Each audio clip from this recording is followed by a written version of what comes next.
Assalamu alaikum. My name is Isha Abbas and I am senior graphic and UI UX designer. Today in our day 3 of Figma learning आज हम देखेंगे कि अगर आप UI UX designing करते हैं तो उसका फर्स्ट स्टेप जो होता है, आज हम वो मेन डिटेल में जो है वो पढ़ेंगे। थोड़ा सा यूज़र रिसर्च देख लेते हैं। यूज़र रिसर्च क्या होती है? यूज़र रिसर्च जो बेसिकली होती है, अगर आपने कोई भी ऐप वगैरह, जैसे कि हमने डिस्कस किया था, कोई भी वेबसाइट वगैरह बना रही है तो सबसे पहले आपने उसका फ्लो क्लियर करना होता है। उसके लिए फ्लो क्लियर करने के लिए या फिर सेक्शंस बनाने के लिए, वेबसाइट या ऐप के लिए जो भी आप फ्लो बनाएंगे, उसके लिए आपको यूज़र रिसर्च करनी पड़ती है। ठीक है, यूज़र रिसर्च जो है उसका अच्छा तरीका ये होता है कि आप ड्रिबल, मोबिन वगैरह या बिहांस पे जाके ऐप्स, उससे रिलेटेड ऐप जो है वो रिसर्च करें। जैसे कि कोई भी जॉब से रिलेटेड ऐप है तो आप जॉब से रिलेटेड ऐप जो है वो मोबिन वगैरह पे, बिहांस वगैरह पे सर्च करेंगे जॉब रिलेटेड ऐप, या फिर जैसे कि लिंक्डइन वगैरह, आप लिंक्डइन ओपन करके उसको रिसर्च करें। इसी तरह बहुत सारे जैसे जॉब्स के ऐप होते हैं, आप उनको गो थ्रू करें। ठीक है, उसमें देखें कि कौन से फीचर्स वगैरह उन्होंने दिए हुए हैं जो कि मेन होते हैं। ठीक है,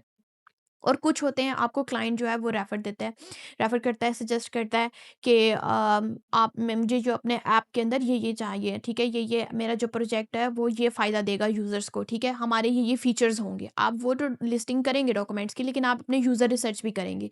ठीक है, डिफरेंट आपको रिसर्च प्लेटफॉर्म्स का जो मैंने बताया, वहाँ जाके आप रिसर्च करेंगे, उससे रिलेटेड ऐप देखेंगे, देन आप एक डॉक्यूमेंट बनाएंगे, रफ डॉक्यूमेंट बनाएंगे कि हम ये क्लाइंट को जो है वो और सजेस्ट कर सकते हैं, या ये हमारे मेन बेसिक फीचर्स जो हैं वो होंगे। ठीक है, फ्लो क्लियर करने के लिए आप ऐसे करेंगे। जब आपकी रिसर्च जो है वो कंप्लीट हो जाएगी एंड आप जो डॉक्यूमेंट आपको क्लाइंट ने भी दिया उसको भी एडिशन करके एक फाइनल फ्लो डॉक्यूमेंट बनाएंगे। ठीक है, फाइनल फ्लो डॉक्यूमेंट जो होगा आपने उसी को ही जो है वो फॉलो करना है। वो इससे ये होगा कि आप फाइनल फ्लो डॉक्यूमेंट आगे करने से पहले आप अपनी जो रिसर्च है वो क्लाइंट के साथ शेयर करेंगे। उसके साथ आप मीटिंग कर सकते हैं या फिर से डॉक्यूमेंट फॉर्म वगैरह में दे सकते हैं। ठीक है, कि मैंने रिसर्च किया डिफरेंट प्लेटफॉर्म्स पे, या फिर हमारे कंपटीटर्स जो हैं ये फीचर्स ऐड करें, हम ये ऐड करें या ना करें, या फिर आप मतलब आप बेसिक जो फीचर्स होते हैं जैसे कि नोटिफिकेशन का है, चैटिंग का है, ये तो आप बेसिक जो है वो ऐप के अंदर होंगे। ठीक है, आप क्लाइंट को ये रेफर करेंगे। एडिशनल फीचर जो है वो जो क्लाइंट चाह रहा है उसके प्रोजेक्ट में हो, वो भी होंगे। ठीक है, देन आपके पास क्लटर में डाटा पड़ा होगा, कुछ क्लाइंट ने बताए हैं, कुछ आपने रिसर्च किया, तो उसको एक आपने अपनी रिसर्च के थ्रू करके सेक्शनिंग करनी है कि ये हमारा जो है प्रॉपर मैंने रिसर्च की है और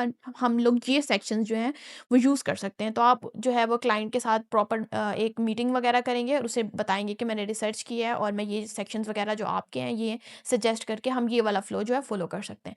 तो यूज़र रिसर्च जो है वो सबसे ज़्यादा इंपॉर्टेंट होती है। तो यूज़र रिसर्च जो होती है वो सबसे ज़्यादा इंपॉर्टेंट होती है। कोई भी आपने करना है, कोई भी आपने क्वेश्चनिंग वगैरह करनी है, क्लियर करना है कि असल में जो हम प्रोजेक्ट करें वो किस बारे में है, उससे रिलेटेड उसमें क्या-क्या चीज़ें हो सकती हैं। आप जो पूरी रिसर्च करेंगे डिफरेंट प्लेटफ़ॉर्म्स पे या क्लाइंट से क्वेश्चनिंग करेंगे मीटिंग में, आप सबसे ज़्यादा मेन इंपॉर्टेंट ये होता है। ठीक है, कोई भी यूआई या फ्लो बनाने से पहले आपने क्लियर करना होता है जो आप प्रोजेक्ट करें वो है किस बारे में, उसका मकसद क्या है। ठीक है, वो यूज़र्स वगैरह जो यूज़ करने वाले हैं उनको, ऑडियंस को फ़ायदा क्या दे रहा है। ठीक है, आपने ये चीज़ें बहुत इंपॉर्टेंट होती हैं क्लियर करने के लिए, ताकि आपकी डायरेक्शन जो है वो क्लियर रहे।